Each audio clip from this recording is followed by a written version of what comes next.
ابلیس جو کہ بنی نوع انسان کا سب سے بڑا دشمن ہے، اور اس نے اپنی تمام نسل کو صرف اور صرف بنی نوع انسان کو اللہ کے راستے سے بھٹکانے اور بہکانے پہ لگا رکھا ہے۔ ابلیس اور اس کی نسل کی روز اول سے ہر ممکن کوشش ہے کہ بنی نوع انسان کو اللہ تعالیٰ کے سامنے ناکام کر دے، لیکن اس سب کے باوجود ابلیس کے ہی خاندان میں ایک ایسا جن پیدا ہوا جس نے بڑے ہو کر ابلیس سے بغاوت کا اعلان کر دیا اور حضرت محمد مصطفیٰ صلی اللہ علیہ وآلہ وسلم پہ ایمان لے آیا۔ اس جن کی ملاقات حضرت محمد مصطفیٰ صلی اللہ علیہ وآلہ وسلم سے کس طرح ہوئی، اور اس نے آپ صلی اللہ علیہ وآلہ وسلم کو کیا کچھ بتایا، اور کیسے آپ صلی اللہ علیہ وسلم پہ ایمان لے آیا، اور اب وہ جن کہاں ہے، یہ سب کچھ آج ہم اس ویڈیو میں جانیں گے۔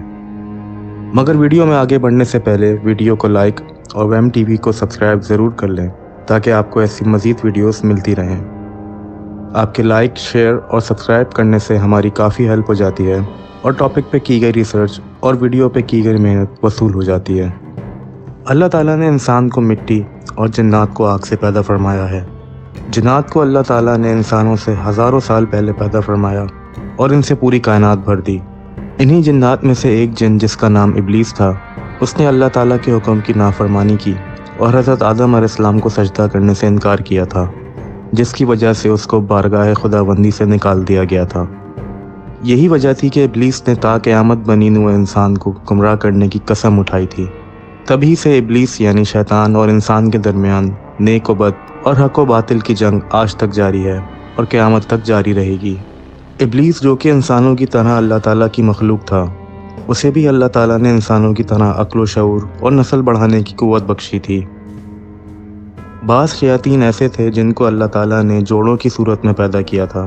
اسی وجہ سے وقت کے ساتھ ابلیس کی نسل بھی بڑھتی چلی گئی اور بنی نوع انسان کو اللہ تعالیٰ کی راہ سے گمراہ کرنے کے لیے زمین پر پھیلتی چلی گئی۔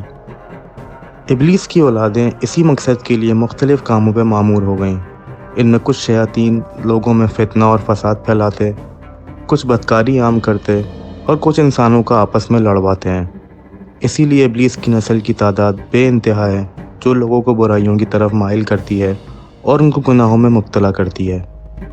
لیکن ابلیس کی نسل میں سے ایک شیطان ایسا بھی ہے جس نے ابلیس سے بغاوت کی تھی اور گمراہی کے راستے کو چھوڑ کے راہ حق پہ گامزن ہوا تھا۔ یہ شیطان ابلیس کا پوتا تھا جس نے نبی کریم صلی اللہ علیہ وسلم سے ملاقات کی تھی اور آپ صلی اللہ علیہ وسلم پر ایمان لایا تھا۔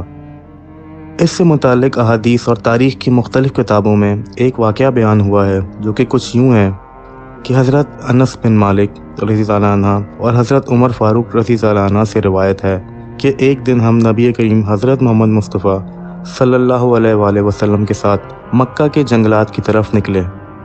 ہم تہامہ پہاڑوں کے ایک پہاڑ پر بیٹھے تھے، تبھی ایک بوڑھا شخص نمودار ہوا جو کہ اپنی لاٹھی کے سہارے چل رہا تھا۔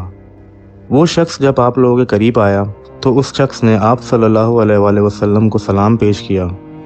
آپ صلی اللہ علیہ وآلہ وسلم نے اس کے سلام کا جواب دیا اور فرمایا کہ یہ بوڑھا شخص اپنی چال ڈھال اور آواز سے جن معلوم ہوتا ہے، جس پر اس بوڑھے نے جواب دیا، جی ہاں، آپ صلی اللہ علیہ وآلہ وسلم کا اندازہ صحیح ہے۔ تب آپ صلی اللہ علیہ وآلہ وسلم نے اس سے دریافت کیا کہ تو کون ہے اور تیرا تعلق جنات کے کس گروہ سے ہے؟ اس شخص نے جواب دیا کہ میرا نام حامہ ہے، میں ہیم کا بیٹا ہوں جو لاکیس کا بیٹا ہے، اور لاکیس ابلیس کا بیٹا ہے۔ اس پر آپ صلی اللہ علیہ وآلہ وسلم نے فرمایا کہ گویا تیرے اور ابلیس کے درمیان صرف 2 پشتوں کا فاصلہ ہے۔ حامہ نے کہا، جی ہاں، آپ صلی اللہ علیہ وسلم نے درست فرمایا۔ پھر آپ صلی اللہ علیہ وآلہ وسلم نے حامہ سے دریافت کیا کہ تیری عمر کتنی ہے؟ جس پر حامہ نے کہا، یا رسول اللہ صلی اللہ علیہ وآلہ وسلم، جتنی عمر اس دنیا کی ہے میری بھی اتنی ہی ہے، یا شاید اس سے کچھ کم ہوگی۔ جن دنوں قابیل نے حابیل کو قتل کیا تھا اس وقت میں بچہ تھا اور میری عمر چند برس کی تھی، مگر میں بات سمجھ لیتا تھا۔